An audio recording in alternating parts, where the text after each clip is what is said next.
রাজধানীর মোহাম্মদপুরের জেনেভা ক্যাম্পে সংঘর্ষে একজন নিহতের পর অভিযানে নেমেছে যৌথ বাহিনী। সেখানে আছেন সহকর্মী মনির হোসাইন, সরাসরি যাব তার কাছে।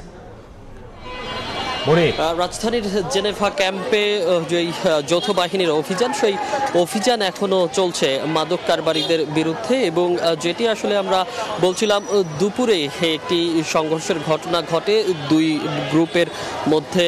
যেই আধিপত্য বিস্তারকে কেন্দ্র করে, সেই আধিপত্য বিস্তারকে কেন্দ্র করে যে সংঘর্ষ হয়েছে, সেই সংঘর্ষের পর থেকে কিন্তু জেনেভা ক্যাম্প উত্তাল রয়েছে। এবং বিভিন্ন ধরনের আমরা দেখেছি বিকেল থেকেই পুলিশ অভিযান করেছে এবং তারপরে রাত ৮টার পর থেকে যৌথ বাহিনী অভিযানে আসে।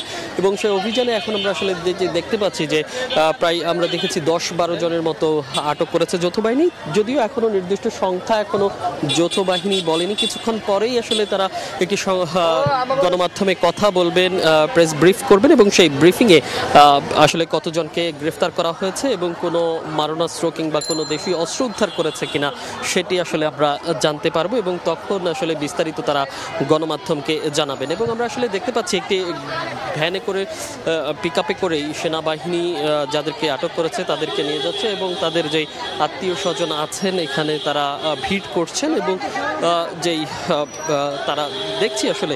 এবং যেটি আসলে বলতে চাই যে দুপুরের যেই সংঘর্ষ হয় যেই দুই গ্রুপের, সেই দুই গ্রুপের সংঘর্ষে একজন নিহতের ঘটনা ঘটে এবং এখনও কিন্তু ভিতরে সেনাবাহিনীর একটি দল রয়েছে। তো এই ছিল রাজধানীর জেনেভা ক্যাম্প থেকে এখন পর্যন্ত আমার কাছে থাকা সবশেষ।